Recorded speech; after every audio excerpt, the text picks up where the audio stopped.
ప్రియులారా, మన ప్రభు అయిన యేసుక్రీస్తు నామంలో మీకు శుభోదయం. ఆయనను గూర్చి అనుదిన ఆత్మీయ ఆహారం, సెప్టెంబర్ 11 గురువారం. నేటి మన ధ్యాన లేఖనం రోమియోలకు రాసిన పత్రిక 9వ అధ్యాయం 5వ వచనం. ఈయన సర్వాధికారి అయిన దేవుడై ఉండి నిరంతరము స్తోత్రార్హుడై ఉన్నాడు. ఆమేన్. వ్యాఖ్యాన అంశం: మనకు చాలినవాడు మన ప్రభు అయిన యేసుక్రీస్తు. వ్యాఖ్యాన అంశం: మనకు చాలినవాడు మన ప్రభు అయిన యేసుక్రీస్తు.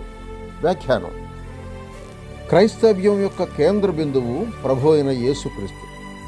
ధ్యాన అంశంగా ఆయన వ్యక్తిత్వాన్ని గురించి ధ్యానించేటప్పుడు మన హృదయాలు పరలోకపు ఆనందంతో నింపబడతాయి.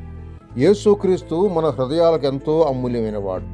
వాక్య సత్యాల రేఖలన్నీ ఈ కేంద్ర బిందువు దగ్గరే కలుస్తాయి. కాగా పౌలు ఎఫెసీ పత్రిక 4:21లో ఆయన యందున్న సత్యము అంటున్నాడు. ప్రియులారా, యేసు క్రీస్తు యొక్క వ్యక్తిత్వాన్ని గూర్చి, ఆయన సంపూర్ణం చేసిన రక్షణ కార్యాన్ని గూర్చి, నేడు మన పట్ల జరిగించే ప్రధాన యాజకత్వం గురించి తలపోసేటప్పుడు మన హృదయాల్లో వచింపశక్యంగాని మధురానుభూతి జనిస్తుంది కదా. లేఖనాలను చూస్తుంటే మనుజ నైజం గల నరునిగా యేసును చూస్తాం.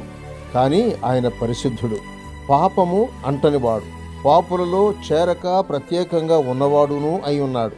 ఆయన నరుడుగా ప్రత్యక్షమై సంపూర్ణ దైవత్వం యొక్క ముఖ్య లక్షణాలైన కృపా సత్యాలను బయలుపరచి ఉన్నాడు.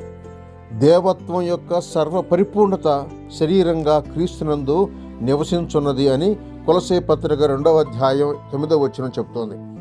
ఆయన దేవుని స్వరూపం కలిగిన వాడై ఉండి దేవునితో సమానముగా ఉండుట విడిచిపెట్టకూడని భాగ్యం ఎంచుకొనలేదు. కానీ మనుషుల పోలికగా పుట్టి దాసుని స్వరూపం ధరించుకొని తన్ను తాను రిక్తునిగా చేసుకునెను. మరియు ఆయన ఆకారమందు మనుష్యుడుగా కనబడి మరణం పొందినంతగా, అనగా శిలువ మరణం పొందినంతగా విధేయత చూపిన వాడై తన్ను తాను తగ్గించుకొనెను అని ఫిలిప్పీ పత్రిక 2వ అధ్యాయం 6 నుండి 8 వచనాలు చెప్తున్నాయి.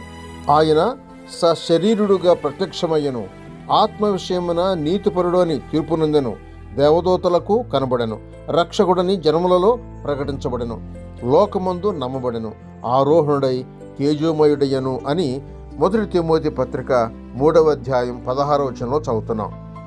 మన ప్రధాన యాజకుడు మన బలహీనతల యందు మనతో సహానుభవం లేనివాడు కాడు, కానీ సమస్త విషయములలోనూ మనవలనే శోధింపడినను ఆయన పాపము లేనివాడుగా ఉండెను అని హెబ్రీ పత్రిక 4:15 చెప్తుంది.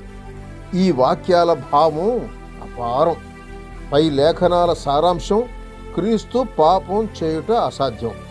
ఆయన మనవలనే అన్ని విషయములందునూ శోధింపబడెను, కానీ పాపము లేనివాడుగా ఉండెను. ఆయన ఎంతగా శోధింపబడెనో అంతగా సంపూర్ణతను వెల్లడపరిచి మన ఎదుట ఏకైక సంపూర్ణునిగా నిలిచాడు.